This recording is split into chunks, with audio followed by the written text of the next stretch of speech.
In this video, I'm planning on talking more about variables. So we've already seen variables used, and we've mentioned variables quite a few times, but now we want to really get into what a variable is. Variable is a storage location in memory. And in C++, first of all, we need the variable's name. We need the type of data that it can hold. So this would be like the integer or floating point. So type of data that it can hold. And we have to define the variable before we can use it. So define before use.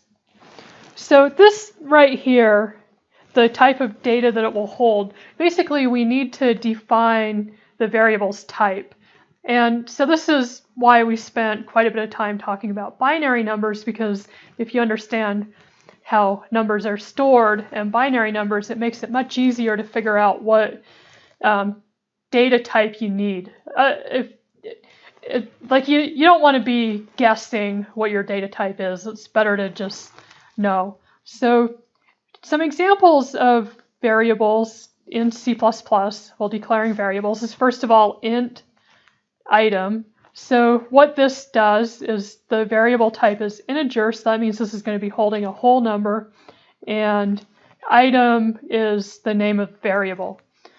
Another example, let's say double number. So this says that we're declaring a variable that's going to hold a double, so that's a floating point, and the name of the variable is number.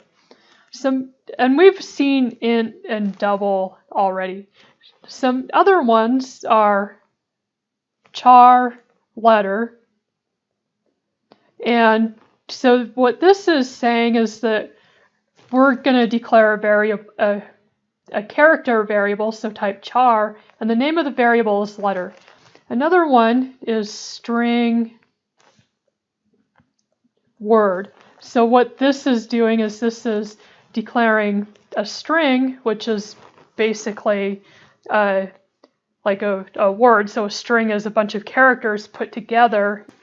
So let's look specifically at, let's say that we have numbers. So now I'm going to let's go to the next slide.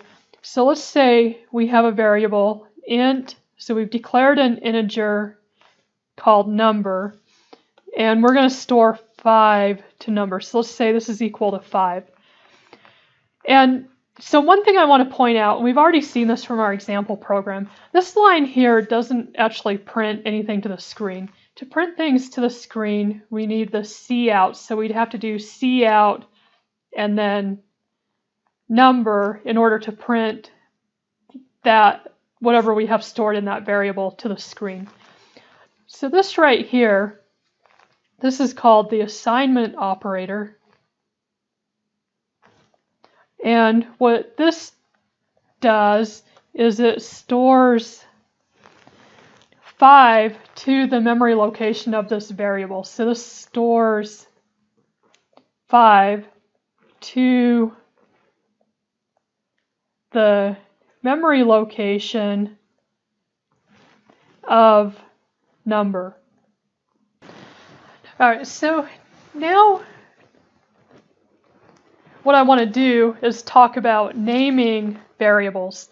So variables are a type of an identifier, and identifiers are basically programmer-defined names for some part of the program. So what we're specifically talking about here are variables, but these same rules apply to naming functions, which we're going to get to functions later, and then classes. So if you do the object-oriented programming, which is the next class in the series, then you'll learn about classes. But basically, we can name a variable any name as long as it follows a few rules. So I'm just going to say it can be any name as long as you don't use, so no illegal characters, and we'll specify what those are in a minute. No C++ keywords, which we've already talked about keywords. And this is really important. Your name needs to represent the purpose of the variable. So should represent purpose of variable. And so we've already seen some examples of that, like with the rate and pay and that. But like let's say that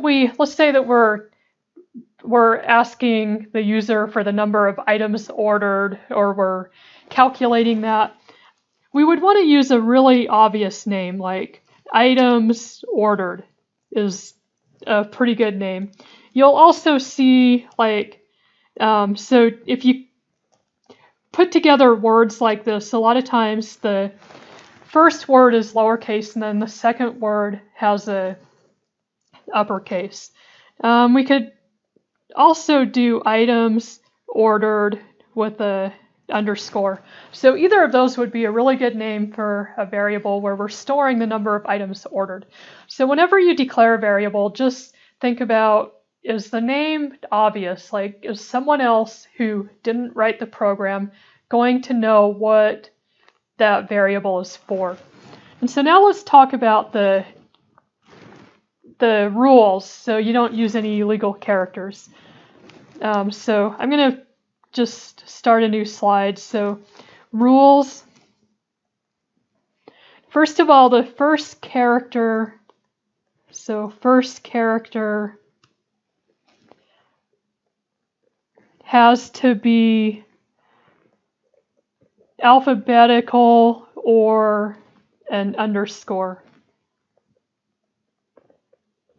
So like an underscore. So you could have like a variable like this, so underscore and then items.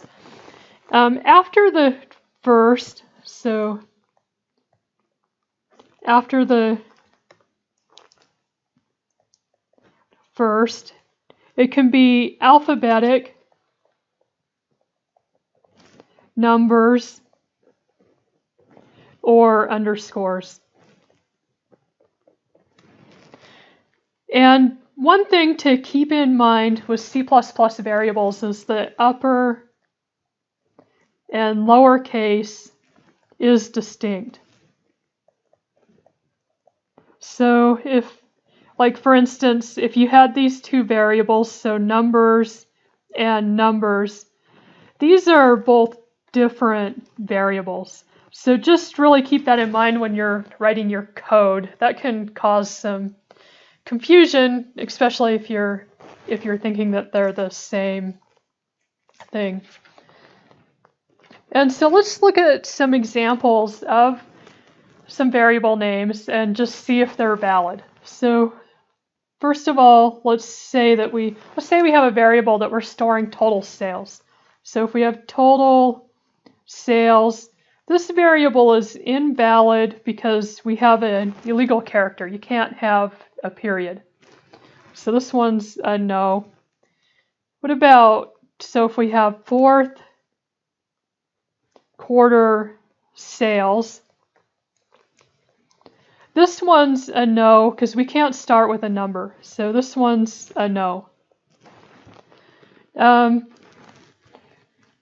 Also, we can't have, like we couldn't have something like this. So total sale with a $sign. So that $sign is an illegal character. So we can't have this.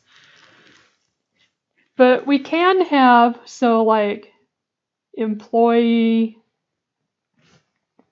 number, like this would be valid. So we can have an underscore first. We can't have one with a pound, so like we couldn't have something like this. So paid